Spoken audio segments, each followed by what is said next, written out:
Yo jidi be yo ate fay be mo janga yo jande dina kana fay jande lekol walay jande rewa gor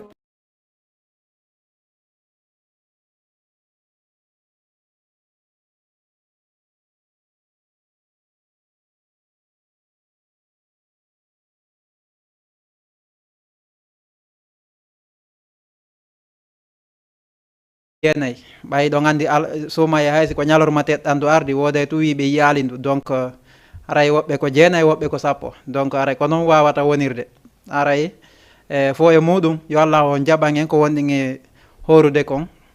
o yafano en ardiɓe men e ardiɓe julɓe enen ka ñande wayten no ɓe wawi yo taw hara koye yafaɓe si ƴettita ɓay ɗum ɗon ñande fini weeti wo waɗay voilà haray on fof moɗon on hiwrama on salminama on sannama on tolnama kadi ka émission needi e jikkuji men émission mo anduɗon e alarba kala alarba e waway tintudude ɗo woda ko ɓeydodirɗen e fi éducation on éducation de nos enfants c'est à dire éducation à la base et caractère comme no andirɗen noon ka france ka luka français donc haray noon iɗon andi sinama needi e jikkuji ko programme mo andanɗa hoorema no hay ONG ji mum no créa fi kala e mo be gonga koye nde ko no mari haalfaɗo no mari kadi mo c'est à dire haalfiɗo mo voilà hiɗa mari mo wonɗa e newde c'est à dire no woodi kadi e an kadi wonɓe ma newde donc ko ɗum ɗon mi fandi yewtugol haray aduna on ko noon ko essence ugol mo be e yeru ko Allah on newnani ɗum ka haqqille wawa jonude ɗum ɗon yeru fi yeru e yeru mum on fino mo be heɓa nafa e muɗum seeɗa no wawi wonde peut être ɓeɗo ɗiɗo wawata yiide ɗon ko nafata ɓe nder mum mais woɓɓe goo kañum yiyay toon ko nafata ɗum donc yewtere ko noon haray toujours sa yi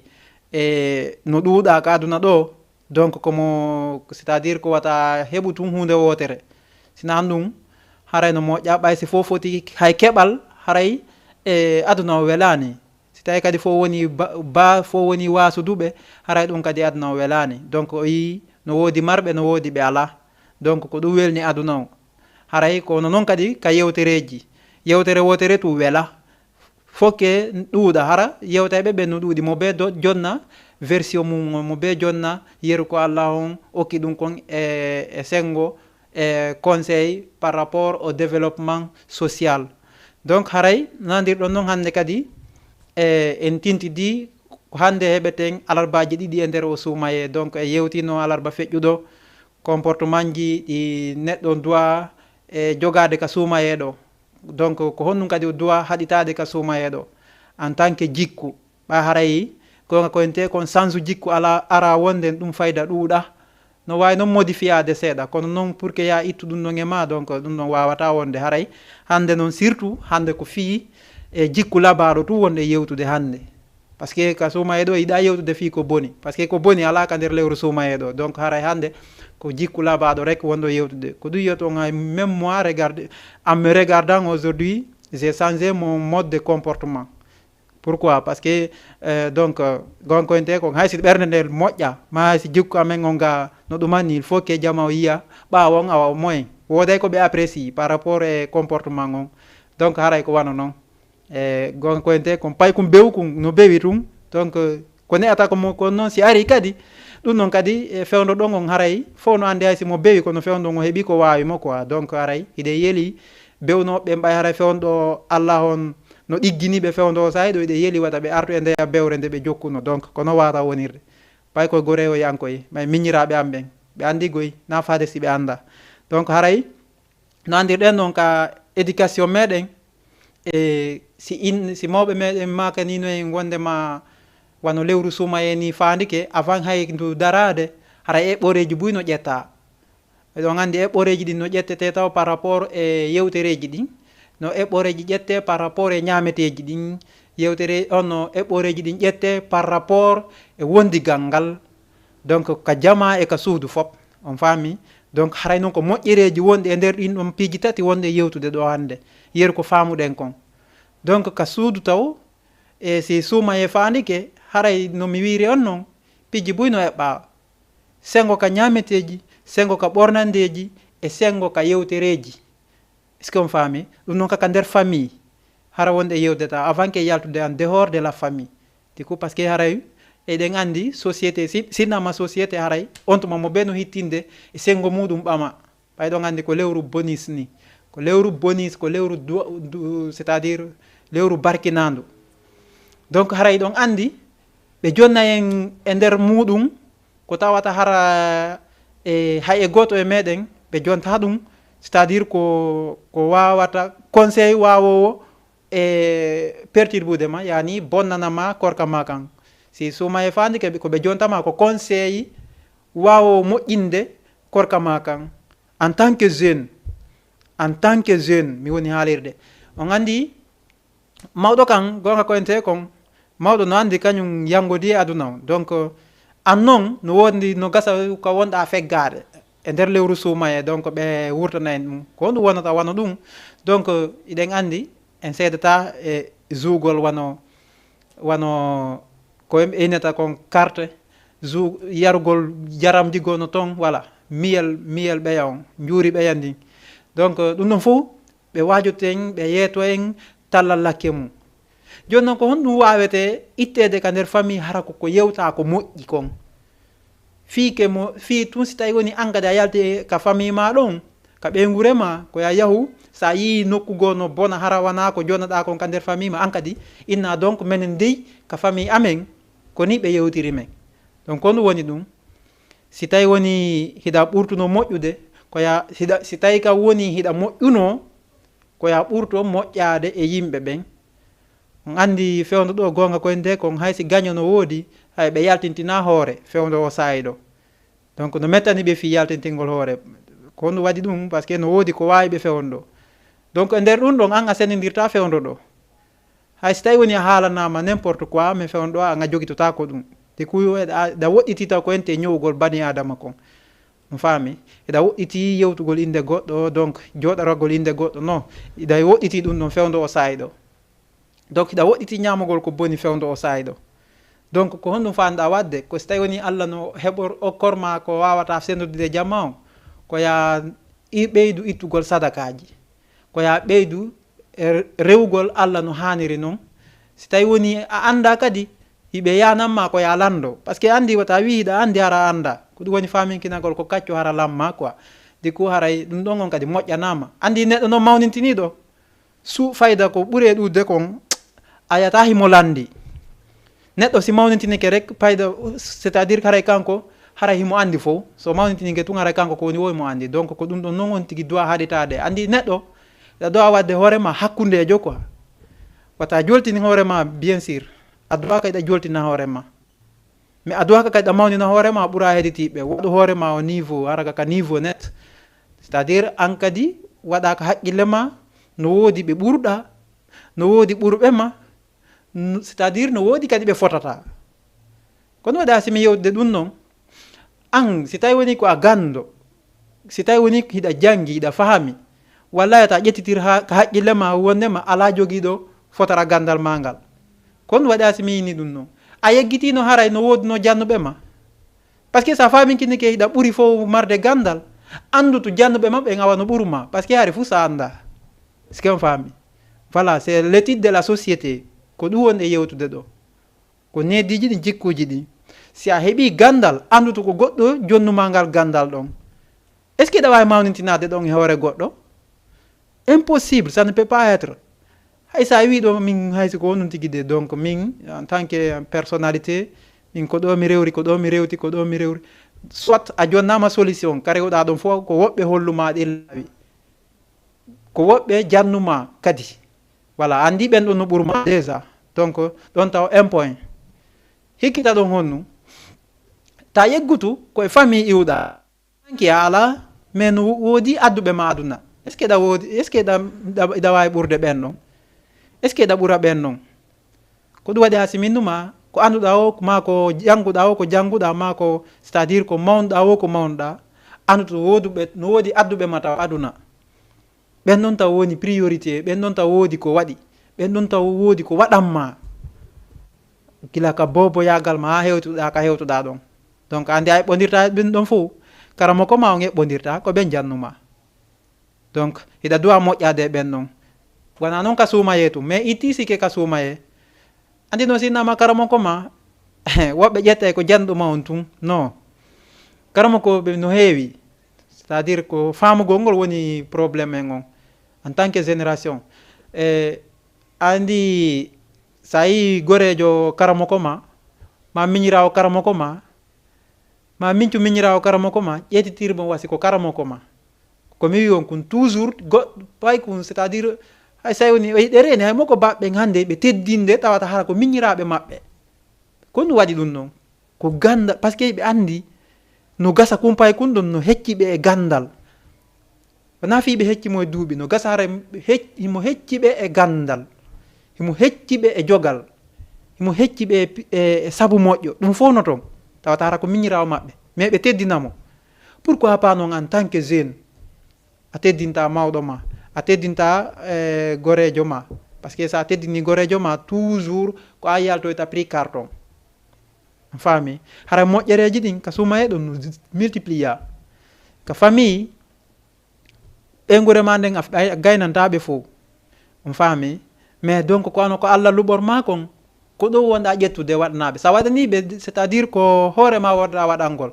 na kamɓe baraji ɗin ko a woni artalngol ensuite andita ɓen ɗon ko an c'est à dire Allah farlima ɓen ɗon ko ɓe heɓata kon ko e jungo ma rewata donc ala hay nokku ka rewra fi ya waɗu ɓen ɗon ko tawata hara waway ukkude ɓe suusi ukka ɓe ɗuma miijo ka nder ɓeygorten surtout ka lewru sumayɗo par ce que andi neɗɗo no suuni diku neɗɗo no suuni donc no woodi noon ko woɓɓe gaynanta hoore mum no woodi kadi noon tawata hara ɓe gaynanta hoore maɓɓe ko an halfaɗo ɓe on ko an gaynanta ɓe ɗimpiiji ɗon on faami donc ɗum noon fof no toon sa hande no woodi mawɓe meɗen heddiɓe jusqu'à présent ka famille ji tawata hara si ɓe yi conflit hun no yani hakkude wonduɓe ɓe nder ton kamɓe tigui daroto ɓenna ɗum ɗon o ta yaltuɗo ko exemple mon joni de ɓenna ɗum ɗo ta yaltuɗo du coup joni ko ni wonde résoudre des probléme on e yewtay ko yewtere jokkeren nan par ce que on fof hiɗon fotanala on fof hiɗon fotanala on fof kon ɓiɓɓe donc si min nani si yimɓe ɓen si kawtal ngal nani hiɗon waddiri ni nder ga hiɗon galdiri ni donc haray ko image mon on wonɗon bonnude e par rapport image an on par ce que min hiɓe andiri ɗan exemple moƴƴo ka yara wo kaari no moƴƴi donc ma an ka yarɗa o ɓenna he maɓe vraiment so arti mawɓe mon ɓe no aray alhamdoulillahi ko mawɓe jokkayɓe en ɗan est ce que on faami ko mawɓe jokkayɓe en ɗan ɓe yewta ɗum noon on faami an noon so tawata ɗon hara wona ko ɓe wonno wadde ko an wonɗa wadde hara a changino avis a changino comportement ko ɗum waɗi ha si min enide nanen donc neɗɗo woɓɓe no wawi yaltude on andi no heewi e meɗen wonɓe yaltude aventure waɗa piiji gono toon donc yaha ha perda équilibre perda e comportement mum perda e needi ko joguino kon arta tawa hara no jogui jikkuyigo ɓen na artali mawɓe maɓe goo erreur moƴƴanama few du coup haray no gasa ka wawa changeoyde kono noon haray nde wadere ɗon haray ɗum ɗon no nder toon donc ɗum ɗon noon duwaɗe ŋevutugol andi yewtugol no c'est à dire no heewi branche ji ɗin ɗaɗi ɗin no heewi e nder yewtere ɗaɗi ɗin no heewi mo be no famirta noon est ce qu'on faami mo be no famirta noon par ce que ɗa faando waɗugol hunde tawata hara awwana ɗum ɗon na ko woɓɓe miiji kon awwana ɗum ɗon woni e ma mais woɓɓe famata an ko wonɗa yewtirde yewtere nden ko ma action ji acte ji ɗi wonɗa wadde ɗin on faami mo be no famiri noon donc haray ka famille ji fewnɗo o yii mo yiɗa o alhamdoulillahi no muuri no waɗi kufune comme nomi waɗiri ɗo ni hannde ɗum yewonde hay so tawi woni o yiya yiranola yontere hannde mais on andi e nder yontere nden ɗo ndu newdel an quoi donc hari miɗen manki ɗuma seeɗa kono e nder yontere nden indu ɓeydude lan seeɗa seeɗa hannde o yi ko puuto hannde la waɗi hay kaala on faami donc ko ni ndu woni ne'irde donc no woodi kadi no wonɓe waɗirde comme no mi waɗi waɗirde ɗo ni par ce que ndu ne'ude yama on faami donc andi ɗon kon ɗum ɓuuri mettude ma ko ɗum ɓuuri hulɓinanade neɗɗo on ko wiideyɗa hoore tawa hara ñalliray woni ko ɗum ɗon ɓuri hulɓinade no metti noon famande koye woɓɓe par ce que on anndi ñallirgol ngol koko mi yeeti on kon fenɗo e ɓenni en ko ɓuri e moƴƴude kon ko juulugol janngugol itta sadakaji ko ɗum ɓuri moƴƴude donc wallitoɓe ala ɓen on faami ko ɗum ɓuri moƴƴude jokka golle maɗa si tawi woni an ɗum noon fof ala ɗa wawi ɗanade par ce que ka sumaye ɗo hay sa ɗani no mari baraji ɗum noon fof y a pas de probléme par ce que ɗa wawi ɗanade sumaye fina tawa waɗatu feƴƴi juula Allah yafanoma ɗum noon karamokoɓe nandi ɓurimmi on faami kono mi nanay ɓe yewtira wana no ɓe makira wana noon donc ɗum ɗon fof ko Allah iwri est ce que on faami an noon ɗum ɗon fof no ɗon haysi ko ɗanagol simple ɗo ala probléme kono na yahugol jooɗoɗa tawa ko innugol kaari moƴƴa kaari no bewi donc au moins accu a awa ha huntoɗa awa au moins ɓaara woni a wawata wonde a yewta linde goɗɗo y a pas de probléme andi wo yewtugol inde goɗɗo yo taw kadi hara déjà sa ño'aymo woni yo taw hara koko woni e waɗude kon andi si tawi woni koko waɗi wonɗa haalude ɗon a ño'aymo woni y a pas de probléme mais si tawi noon woni kadi hiɗa haalude mo e ɓaawa makko tawi kadi wona ko wondi wonɗa haalude donc haray ɗon a toñaymo woni est ce que on faami c'est l'étude de la société il faut qu'on se comprenne piji ɗin wela fi musidɓe mi yiyay e mahiɗe yiwde déjà ka mojoɓe buy comme no wirɗen noon ka mojoɓe buy créa tawa c'est juste pour ko ɓenta kon humanitaire wallitagol jamaji e siga ɗin piiji on faami hiɗe yiide mojoɓe buy no créa projet ji no créa un peu partout est ce que on faami donc ko c'est à dire a wallitike neɗɗo ko mo annduɗa situation mum a wallitike neɗɗo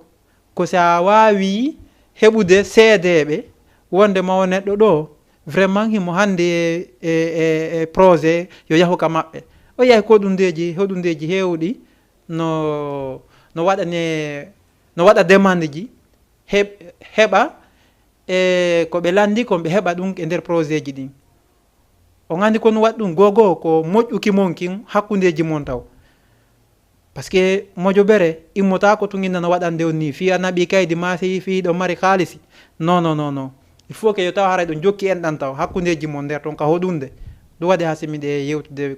fi ɗum ɗon yo si tawi woni ɗo jokki en ɗan hiɗo waɗi mojoɓere ɗon créé on fof ko hunde wotere nder muɗum si innama ƴettugol on fof ƴettidday wallidi noon kadi vraiment onon ɗon hiɗo weli tambitade est ce que on faami hiɗo weli tambitade hay e goto noon o yiyata hay e goto no ƴetta jawdi mum ukka ka tawata hara ko lorra woni nder toon par ce que si tawi woni conflit no hakkude yimɓe hakkude village on tawi woni ko pecce woni nder toon donc sa addi jawdi ma ukki e siga ɗum noon ko probléme heɓata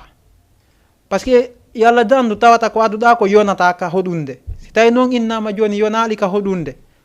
donc feccere be no wiide ko sengo mum ko ari kon koye sengo mum yaata andi finalement ɓe sakkitora e guere par ce que neɓa ma yawa ko nokku goo waɗirte e ɓayle yonata fof on andi ɗon si tawi woni jokkere en ɗa waɗaka on andi ko bononda waɗata ko lancuru famille waɗata on faami donc ma ɓe bonna fi waɗuɗon fi ittuɗo on sadaka ɗon par ce que ɗum fof no wona donc ko ɗum waɗi e jokkere en ɗanden no doit wonde taw la première des choses le premier élément l'élément fondamental ko jokkudugol enɗal ngol ɗum noon kam noon no wawi heɓade e saayi wo saayi kono noon ɓa haray wona ɗo ni fewdo ɗo saayi ɗo ni ka wonde yewde ɗo no wirɗen noon hiɗen en ndiw lewru sumaye donc o yi fewno ɗo fayda jokkere en ɗan jiɗin ɓurti ɗuuɗude jokkere en ɗan no woodi moƴƴa hakkudeji meɗen ko jama comportement ji ɗin no change moƴƴa hande ni hay sino wujjede no hawri par ce que fof nini haalanama yeyatama conseillama donc kala ko waɗɗa fewno ɗo multipliété donc yo Allah dandu noon tawa hara an ko bone wonɗa wadde e nder ndu lewru ɗo si ɗum kadi multipliéyama haray donc on tigui kadi hetta e ɗon kadi o faama e ɗo yeeso toon andi a wawata yiide ko Allah buumi kon sa inni a yiyay ko Allah buumi kon ñande yiwɗa o a felitanta ko goɗɗo donc ko ɗum waɗi haray piji ɗin siga ɗin piji fof no buuma no woodi noon ka yiyoyaaɗi sayno ni ka yiyoytaɗi ɗum ɗum ɗon noon haray on tuma ala ka diwe ka sore ko devant tout le monde devant quiconque devant toutes les choses piji ɗin fop yeeso majji fop ɗum weɓitete yeeso ma. Imaginez ça s'il vous plaît, imaginez vous si tawi woni ɗum ɗo woniri wana noon an a jokkatano en ɗan haaju ma wo ñowgol yimɓe a watta piji moƴƴi c'est à dire hay sa waɗay ko ɓuuri fanɗude kon ko ɓuuri lowde kon ɗum kadi ko sa profiti ma hara kaka jama si kaka jama faminkino kañum ko julɗo faminkino kañum no itta sadaka faminkino kañum no wawi yewtere moƴƴere donc hara noon a andile ara ala applique ude ɗum ɗon ka famille ma ala applique ude ɗum ɗon ka gollata ɗon donc est ce que arayɗo no mari sens est ce que ara no mari sens ala sens je vous assure aray ala sens ko ɗum waɗi hay iɗen suti fewndo jaka ko fewndo ɗo yiyata andata jaka marɓe gande no woodi ndu lewru suuma e fewndo hiɗa yiide marɓe gande vrai vrai gandal no woodi vrai vrai jaka jama no jangude no jangi vrai jaka jama o no mari coñci ɓorneteɗi vrai vrai naade coñci wuyiɗɗuma non non non non duhi suddi mo yiɗa fewndo no ɓorni wo c'est extraordinaire mi faami fewndo jikku labaɗo fop no change comportement. Voilà une chose, c'est à dire fewndo le monde est devenu un monde merveille un monde merveille ɗum ɗo ko foti wo anne ko ta change quoi est ce que on faami waɗu tun ko moƴƴi ko falɗa landade wo lando rek mais comportement ji ma ɗin goɗɗi ta change kadi ta change rek change ɗa ba change ali ba landu tun ko falɗa ɗum ɗon si Allah no haaji a heɓay ɓorno ha moƴƴa si Allah no haaji ko falɗa kon a heɓay donc ɗum jara wigol ko tuma min mi ɓorti mi yalti ka yaasi simi heɓa komi faala ma ko tuma min mi waɗi suma mi yewti yewtere bonde bon mi heɓa visibilité non non wona ɗum noon ɗum ko kata visibilité kala hande mo yiɗa no ɗaɓɓa visibilité hara ko hoynde hara ko piiji añiniɗi je vous assure aynemo ka feng wattinoyta ko ɗum waɗi fewndo a nana e woɓɓe hayso yennama enna min mi accirima saabu lewru sumaye mi yettotako saabu lewru sumaye ananta ɓe yenna ananta ɓe yetto donc pourquoi pas si ndu maayi kadi continuera noon. Imaginez vous si tawi woni hande torotoɓe no heewi ka laawi ɗen suti torotoɓe no heewi tefka laawi ɓenɗon nini fayda ko woni yelade ko wata lewru sumaye ndum fayda ko ɗum wiyete ko ndu double ndu wona laabi ndu wona c'est à dire ndu continue ɗo hara wona lebbi ɗiɗi ma lebbi tati par ce que fewndo kamɓe tigi ɓe hendade kumɓe woni hendade kum et puis ça marche no yahde normal ɓe hendade ko yoni ɓe fewndo on andi so tawi woni ɗum ɗon kamɓe ɓen miijitike ɗum ɗon ɓenne ko ɓe darata korka kan ni tum ko ɓe darata goɓɓe ɓen ko darde ko woni heɓude kon donc si ɓe hiɓe andi si lewru sumaye yeehi haray naɓori jikkuji woɓɓe goo naɓoray jikkuji goo naɓoray okkaynoɓe goo lewru sumaye ndu yahay tun naɓora ɓen ɗon okkaynoɓe goo min naali fof goy par ce que wowɓe ɓen no andi wowɓe ɓen no wowi okkude hay so tawi woni na lewru sumaye ɓen ɗon ɓe profitay par ce que ɓe andi dokkal no moƴƴi hiɓe andi waɗugol ko moƴƴi no moƴƴi woni ko yewtere ma goɗɗum ngo hiɓe andi ɗum ɗon no moƴƴi no woodi ɓe sansata comportement labaɗo kono woɓɓe ɓe lewru ndu naɓorayɓe pour quelle raison an hiɗa waɗa moƴƴere nden ha para yiltotoɗa ɗum noon kadi fof nde noyinne ko arata tawa ara fustu fayda a heddora pourquoi fi on non noon an hitande ɓe ko ya fuɗɗito a anda si tawi woni ko arata tawete donc a heeɓi ka profita fewndo ɗo hittina fewndo ɗo no gasa e bawgal Allah ko wannoɗa ko heewi ko tawata hara ɗum ɗon moƴƴananoma ka Allah mo wawma yaafade fewndo o saayi ɗo pourquoi pas hittinta fewndo te ensuite si lanni ɓayɗa ande fewndo iɗa tuubiti iɗa yiltiti iɗa ninsi iɗa yiltiti e piiji ɗin fop bondi ɗin fop iɗa waɗi ɗum à côté waɗi bogoro kade naasi ɗum soki ha moƴƴi pour quelle raison si ndu yeehi tawata hara ko yahugol mayro e yahugol ma sottugol ngal baafal ɗon kadi ɗum ɗon wona e gore fi hon num ɗum ɗon fi hon num parce que a mijitaki ɗum non fof ko a sotta e tawa ɗum non no woni ka woni déjà kono gasa hara double ka won ton par ce que bononda kan ɗum non haka yaha o changata ko ɓeydoto bononda ɗuydata ko ɓeydoto ñande fini wiyete o bonondaji no woodi imaginez vous fewn ɗo no woodi hay wonɓe no wonɗe yewtirde ɗo ni ɗum e wonde malgré que conseil ji no wadde à travers nos parents on a reçu beaucoup de conseils on ne peut même pas compter mais il y a certains qui profitent dès maintenant pour voler pour violer pour tuer même les gens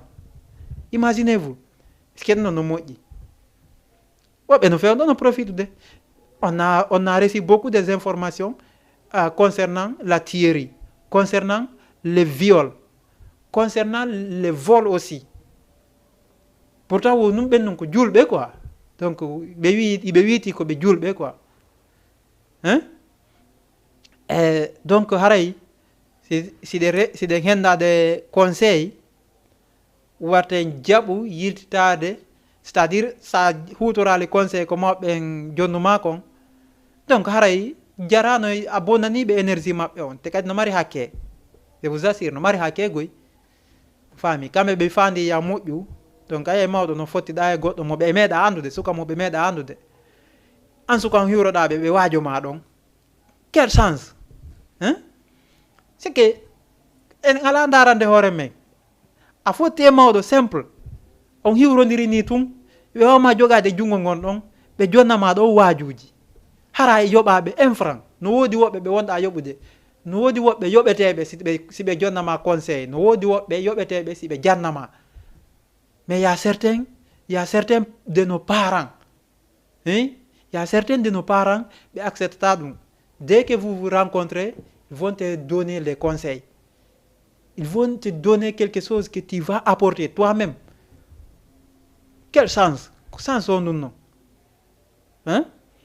donc haray nden dowa wattande yilla moƴƴa e ɗum non par ce que hay e goto e meɗen wawata wonde ka hoore leydi ɗo ko gonga hara waɗali ko boni y a pas de probléme no woodi waɗayɓe ko boni kono noon no Allah kadi no addi no wawata tuubirde yirtitoɗa hara wattali ɗum noon andi wona waɗugol ko boni kon tu woni ɗum on no ɗa wawi tuubude kono noon sa tuubi kadi normalement ko hani ko wona ya yirtito e nden bonnere ɗon han kadi par ce que a ninsiti ko wonoɗa bonnande donc sa yirtitike ɗum ɗon hara jaka ko jalnori wonɗa c'est à dire a jalito to woni donc ɗum duwaɗa évitude an neɗɗo on e mawɓe men ɓen hewti kaɓe hewti ɗon donc kamɓe hiɗen andi si yehi ha un certain moment donc kamɓe no woodi koɓe habbi joni ha koɓe heɓata kon ɓe heeɓi duuɓi ɓe heeɓi cellal yero ko Allah hokkiɓe kon ɓe heeɓi ɗum ɗon donc nayegu ɓe heeɓi ɗum ɗon no woodi woɓɓe ɓe nawyata si maaya hein ɗum ɗon fof kamɓe ɓe heeɓi ɗin duuɓi ɗon hein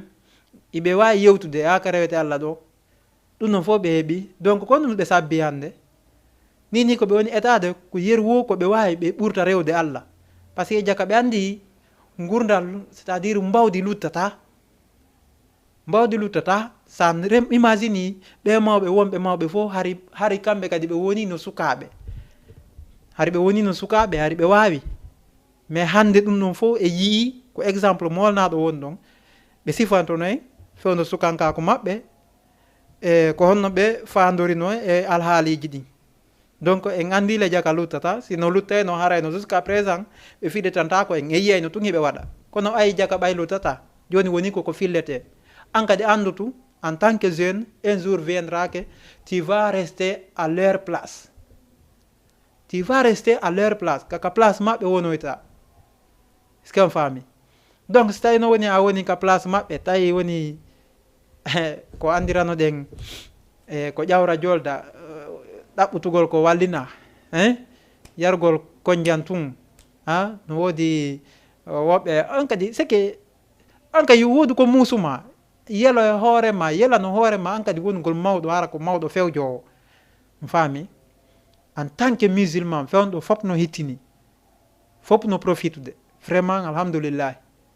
haray toujours e comportement on yo jikku moƴƴo on jogue e hajarama donc hajarama ko ɗum ɓe wino kamɓe ɓe faala profitugol ndara so tawi woni vraiment ɓe wawa participude émission inchallah kono so tawi ɓen ɗum joni ndara so tawi woni ɓe heeɓi tan après ardoyen e maɓɓe est ce que on faami so ɓe heeɓi tan ardoyen e maɓɓe kamɓe kadi ɓe woda koɓe jonni seeɗa e ko yeru koɓe andi kon e fe muɗum par ce que o andi no côté ji ɗin fof saabu sa ndaari hay laamu hannde e suddiɓe ɓen hiɓe nder toon ono kono hiɓe minimise e piiji gon toon kono waɗi ɗum noon donc no annda tun haa ka yaha o haa ka yaha e mo ɓe no woodi ka gaynta ko ɗum waɗi asimin ni on hay gooto wonta e place oya mo ɓe no woodi ka gaynirta donc ka si tawi noon woni goɗɗo añanima ka gaynirta ɗon anndu ɗon on laaƴi on fof on heɓay sattede nden e gon sengo ɗon nayi kanko tun heɓata sattede nden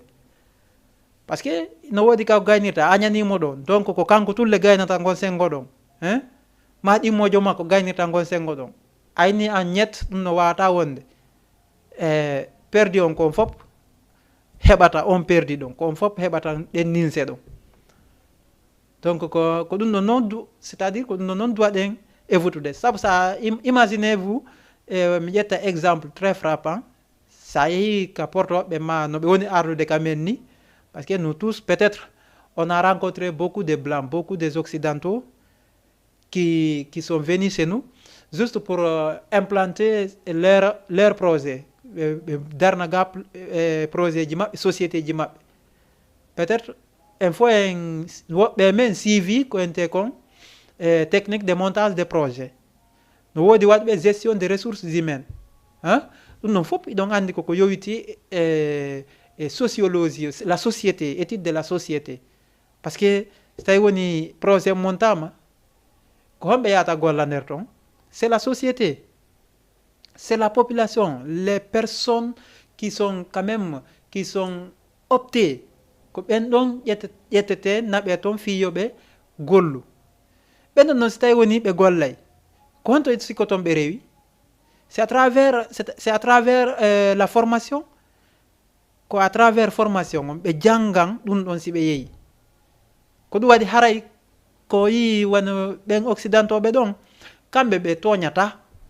c'est que mo be no woodi ka gaynirta si a janngani hunde nden siko sociologie waɗɗa ko étude de la société jokkata siko électrique c'est à dire siko physique waɗɗa a yahay waɗa électrique a yahay mo waɗa électricité pardon ko ɗum ɗon ka an kadi woni golle maɗe siko mathématique calcul waɗɗa a yahay jokka fi calcul mathématique to c'est à dire hay goto toñata goɗɗo que non pour quelle raison hande tawata hara il y a des hommes qui restent à la place des femmes ɓe haɓɓito ko ɗum tum ɓe wonata et pourtant hara ɓe o kamɓe on wona ɗo woni rôle maɓɓe on ɓe wawa haysi ɓe yeehi ɗon déjà ko ɓe sakkitorta ko déstabilise gol e direction on dare noon inne noon ko bon ko kaari woni moƴƴa kaari woni moƴƴa e l'entourage d'abord ko ɗum min noon famille on si voisin on fof moƴƴi si famille o nder to moƴƴi sa yalti ɓaawo tugan kadi woodayɓe moƴƴinɗa ka yaasi faut que ɗum ɗo wonira noon woodayɓe moƴƴinɗa ka yaasi kono so tawi woni a moƴƴali nder toon société tawi o waɗama ɗo tawi nder toon ko luturu woporo won toon est ce que ɓe heɓay invité est ce que woɓɓe invité te yo yaw e on société ɗon kono ɗum sakkitorta ko lancagol kono ɗum waɗi ha so lanci dikku haray jikku moƴƴo golliraka ka nder société faami jikku moƴƴo jikku ɗaɓɓaɗo on par ce que jikku ɗaɓɓaɗo on ko jokkere en ɗan golludugol nder to mo be wona ka wawi gollirde ɗon ɓe gollida c'est ça une société kono e ɗen fof ɗen suuti hande hay e goto hande société no waɗede ma wiyen hande goto no immade ɗo créa ɗo projet o ɗaɓɓa woɓɓe o employé ɓe ɗon mais finalement no woday ɓe ɓen ɓe o employé ɗon wonɓe mo janfade est ce que on faami woday wonɓe mo janfade étant donné que kanko mo wadde moƴƴere kono nge jikku noon donc haray no gasa ɓen ɓe o suɓi ɗon fof koɓe attoto yewtude taw ko comment évoluer c'est à dire l'évolution de la société ko ɗum ɗon ɓe attoto taw yewtude ɓe débarta ɗum ɗon ko honno société on évoluirta ko honno o janɗirta ko honno honɗum o waɗanta jamaji hedditiɓe ɓin ko ɗum woni golle makko ɗen ko ɗum ɗon taw joom société on ko ɗum ɗon taw woni kanko priorité makko joni noon o ɓanni ɓen ɗon aɗa andi le no iwɗa ka famille mon no gasa maɓen ko innuma donc sa yeehi ɓayiɗa andi ɗa gayna ɗum ɗo holliri ko gaynta kon skan faami nunna e hoore ɗum ɗon yaha tun heɓa ko entourage go mandanɗa hoorema no wawma contournude yiltama e fondon ngo maɓe jonnumaɓe finalement wona sombo bonnalngol e diɓɓen donc on doit éviter s'il vous plaît on doit éviter hande ko gonga ko ente kon ndu en fokkintini comme no mi wiri noon hande ya certains qui ont eu c'est à dire woɓɓe hoori jeenayi woɓɓe hoori sappo oui woɓɓe hoori jeenayi woɓɓe hoori sappo kono en fof ɓiɗen sutii e fewn ɗo comment les mosquées sont remplies. Est-ce que vous voyez comment les mosquées sont remplies? Même les gens qui vendent actuellement, c'est-à-dire les commerçants et autres, tout est normal. Haïsino série, il n'y a pas de problème. Nous n'avons pas de lawol mum kono fayda ayata yeddutira le nder muɗum si ari atawi no walani ma sooda si a tawi walanaki ma ɗa feƴƴude yaha nokku goo donc kamɓe yeeyay ɓen no gasa no woodi wonɓe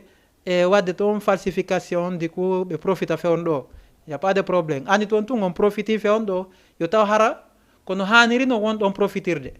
so tawi woni wona no wonɗon so tawi woni wona no haniri non ko contraire mum haray là aussi vous allez récolter à la fin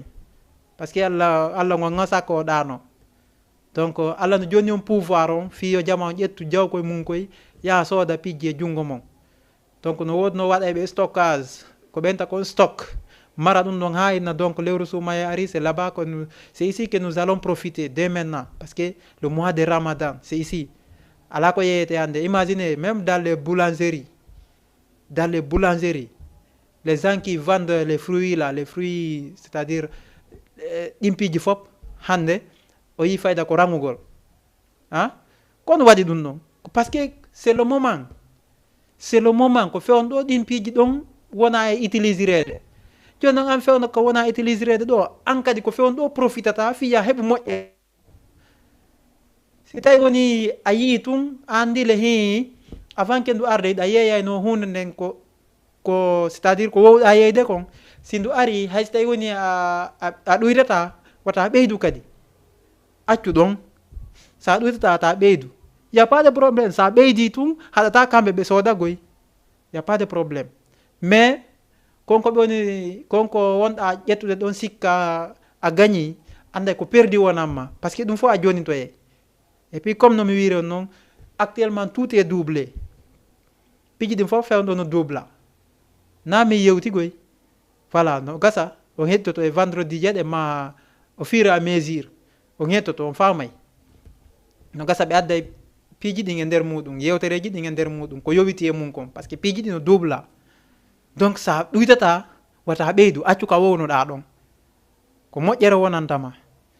étant donné surtout noon si tawi woni a ɗuyti ko combien de fois heɓata ɗum baraji combien de fois donc hande woɓɓe no wakkili no comment dirais no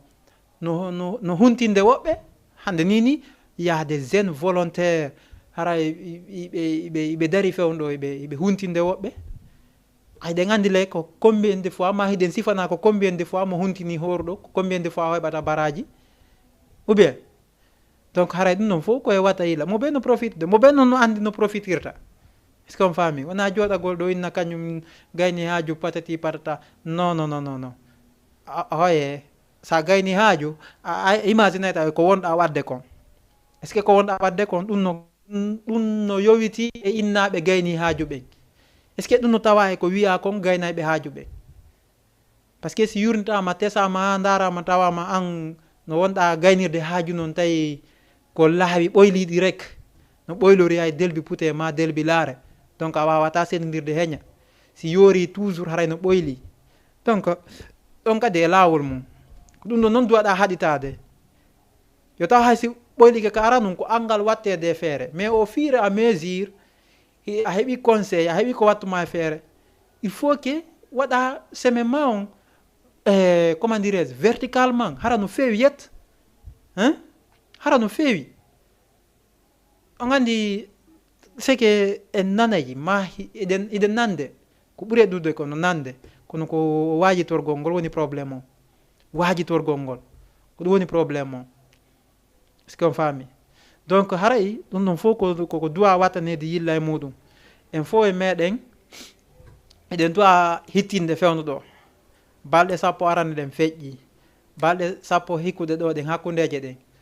mo be kadi yo profite fewno ɗon ko wiya ɗon kon ɗaɓɓite mo be ɗaɓɓita wallina takko mum haɓɓito ɗimmojo mum ɓurata ɗum sikki ko ɗum ɓuuri moƴƴude donc fewn ɗo o yi hay jandeji ɗin c'est à dire hay ka classe ji malgré que menen fewn ɗo sa ɗo meɗen andi par ce que nous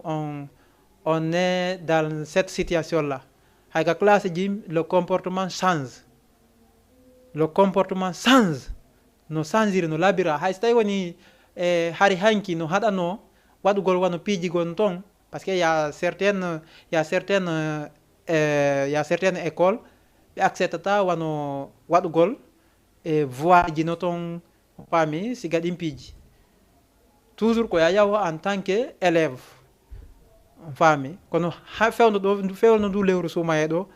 yiɓe accepté fop nder ton ni ko ɓe woni haɗude déjà ko waɗugol ɗin ɗiɓe acceptuno yo waɗe avant que lewru ndu arde anda son faami ɗiɓe wino c'est à dire hiɓe wino aɗa ndu darade aɗa lewru sumaye arde sa yeehi ka classe ji a yiyay comportement ji ɗin fof façon be comportement déjà on tuma sa yaadi ton e complet kaftane ma puuto kufune hara waɗi kufune ma hara hiɗa waɗi c'est à dire a suddiɗo hiɗa waɗi nijabu hiɗa ɓorni ha moƴƴi donc woɓɓe ɓen a heɓay woɓɓe ɓen are a heɓay critique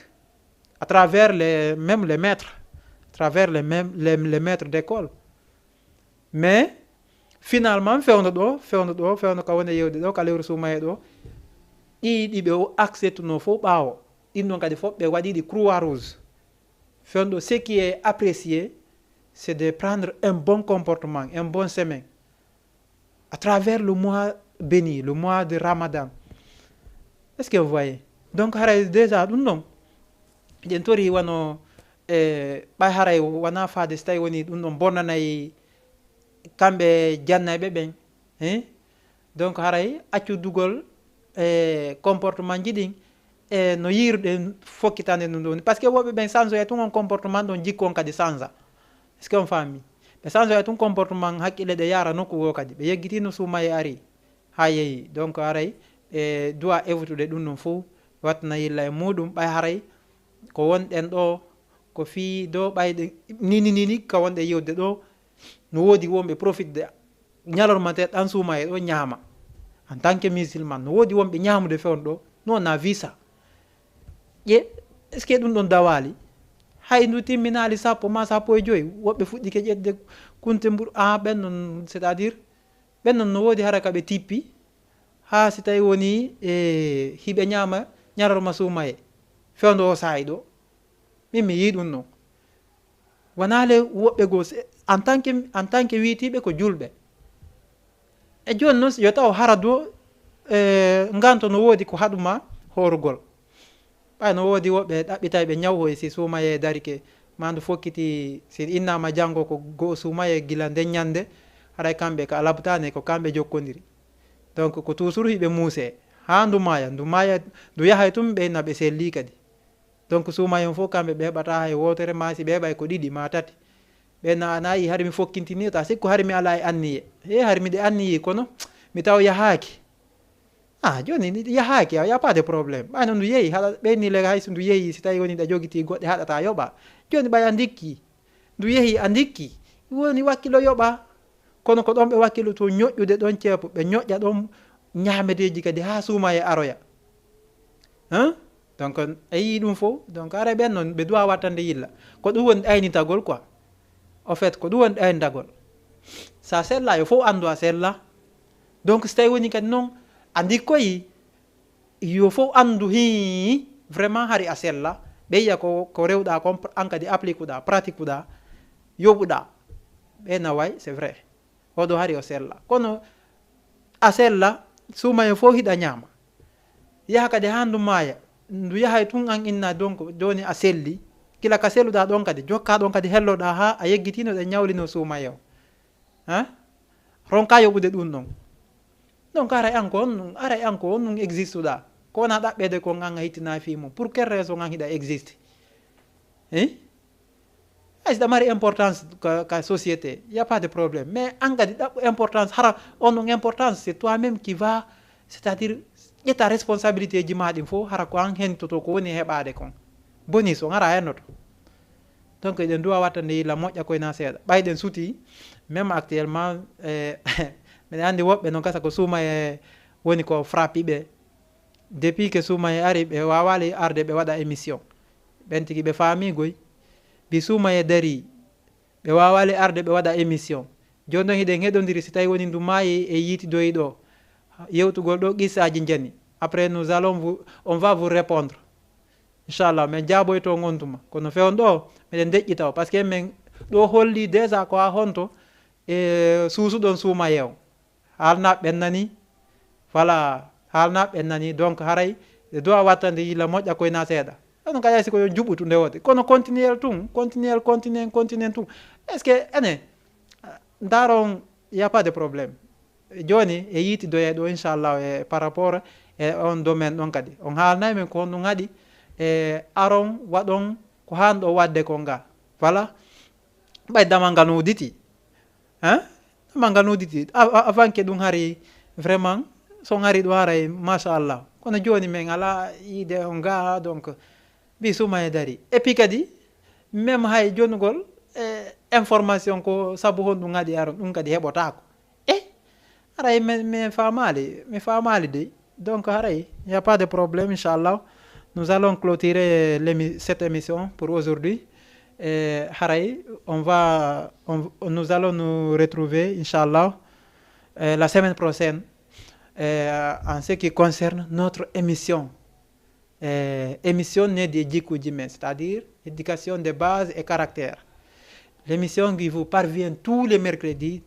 dès qu'il est 21h, inchallah. Nous allons nous réunir ici pour donner un petit conseil ou bien nous allons faire un petit débat, c'est-à-dire en ce qui concerne notre jeune génération, notre génération actuelle, les hommes du 21e siècle. Haray ɗum ɗon c'est à bon entendeur sali ɓa haray gon koynte kon info meɗen mo ɓe no woodi ka gaynirta haray ɗen torodiri mo ɓe joni conseil mais inchallah dès la semaine prochaine nous allons libérer l'antenne pour que tout le monde puisse participer dans notre émission inchallah. Haray sans plus tarder on va clôturer l'émission en weltanto régi on to ko woni yaltinde hitongon ha e image on à travers yo jama on hendo pour que ɓe wawa ƴettude gokkun ko ɓe nafitora e nder muɗum haray o weltanama inchallah e yitiɗa ɗo e mercredi arawo kadi si allahu on newni jaaɓi yo allah on okku e walde e jaam e yo allah on yitindigen ɗo kadi e semaine aroyowo donc o jaɓanaen ko wonɗen e horde kon o jaɓanaen ko wonɗen e ittude sadakaji kon o yafano en bakatuji men e o wattana en ɗi fof kadi moƴƴere donc ko ɗum ɗo woni bonus on inchallah hara o weltanama assalamu aleykum wa rahmatullahi wa barakatuh.